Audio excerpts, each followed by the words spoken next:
গ্রামে শহরের মতো কারি কারি টাহা উড়িয়ে বেড়ায় না, এ জায়গায় অল্পতেই মোরা অনেক শান্তি পাই। পোলাপানের দোষ শিপনা দেখছেন, নদীর পারে আম গাছে আম জ্বলতে আছে, এই কাঁচা আম পাড়ার লাগেই ফাইল মারতে লাগছে। শৈশবের এই আনন্দ হিয়া কমে পাইবেন, ইয়াকি টাহায়ও মেলে। নদীর পারের মানুষের ঘরে এসি লাগান লাগে না, নদী শুইয়া শুইয়া যে ঠান্ডা বাতাসটা আয় হেইতেই পরান জুড়াইয়া যায়। নদীতে এখন ভরা জোয়ার, এখন মনে হয় জোগার গুণ, এত বাতাস হেতে এককারে নদীর পানিতে ঢেউ জমের মতন। নদীর কানায় দেখলাম কি পেয়েছে আর সাঁতরাইতে আছে, মানে ছোট হাঁস আছে, দেশি হাঁস, এইগুলান হেয়া ঢেউতে উল্লেই হেলাইছে আয়। এই সব মনোরম দৃশ্য দেখলে কার মনে কয় যে মই দূরে যাই, এহিনেই তো মোর থাকতে ইচ্ছা করে। বরিশালের গ্রাম থইয়া মোর অন্য কোনো হানে পরান টেহে না, হেইতে মুই একসের বাড়ি চললে আই। শহরে মাঝে মধ্যে গেলে পরানটা একসের হাই হুতাশ করে, কোন সময় যে বাড়ি যামু হেইয়ের লইগেই বিধি কইয়া যাই। গ্রামে আইলে খাড়ি ফল গাছে যে ফলগুলা হয় হেইয়া খাওন যায়। নদীর পারে আইলাম, লকট গাছে দেখি অনেক লকট, আপনারা তো জামরুল নামে ভালো চেনবেন। গাছ গয় এমন আওয়া হইছে, ফল নামায় পড়িয়া বোঝাই হইয়া গেছে, খাউন্যা মানু নাই। নদীর পারে খাড়ি একারে রোদ্দুরটা পায় টাটকা, হেয়ার লগে আবার নদীর পানি চুষিয়া চুষিয়া শিকড় দিয়া গ্রহণ করতে পারে।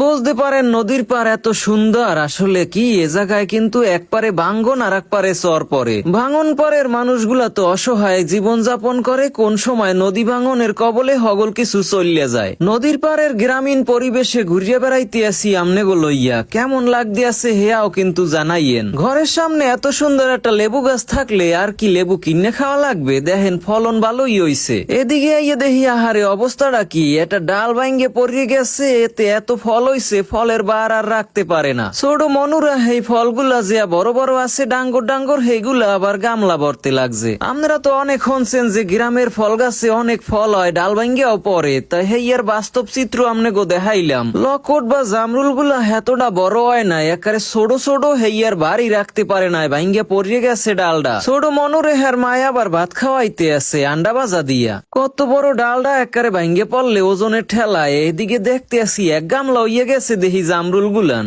করা করা জামরুল গুলান এরম পড়িয়ে গেলে হেয়ের মধ্যে মুই একটা পাহাতা পাইছি, হেয়া খাইয়ে দেখি ভালোই লাগতে আছে, মিষ্টি মিষ্টিও লাগে আবার পানি পানিও লাগে। ফল এখনো পোক্ত হয় না, এয়া বড় হইলে আরো মজা লাগবে খাইতে, হেয়া বোঝা যাইতে আছে। পোষাগরের চালের উপর এই ডাল একটা এলাইয়ে পড়ছে, এটাও এত লকট হইছে বা জামরুল হইছে, হেয়া আর কইয়ে শেষ করা যাইবে না। জামরুল তো দেখলাম, জামরুল গাছও দেখলাম, এখন লন মোরা আর এক দিকে যাই। এখন আবার নদীর পারে আইয়া দেখতে আসি একটা নাইতে করিয়ে ধান লইয়া যাইতে লাগছে। নদীর পানি আর আকাশ দূরে মনে হয় মিলাইয়া যাইতে লাগছে। এদিকে দেখি বাতাস এমন বেশি, হেতে গাছ গোছ উড়িয়ে যাইতে আয়। পরান জুড়ান্যা এইসব দৃশ্যের মধ্যে থাকলে কেমনটা লাগে হেয়া তো আমরা বুঝতেই পারতে আছেন। মোর পরানটা এখন জুড়াইয়ে গেছে, মানে ঠান্ডা হইয়ে গেছে। যতই কৃত্রিম সৌন্দর্য আপনারা দেখেন আর তৈরি করেন, হেয়া কিন্তু প্রাকৃতিক সৌন্দর্যের দ্বারে কাছেও না। অনেকে বোঝে বরিশালিয়ারা মনে কয় সাডাম মারে, সাডাম কি দেখেন মোরা সরাসরি ভিডিও করিয়েই আমনেগো দেখাইতে আছি। গ্রামীণ প্রাকৃতিক দৃশ্য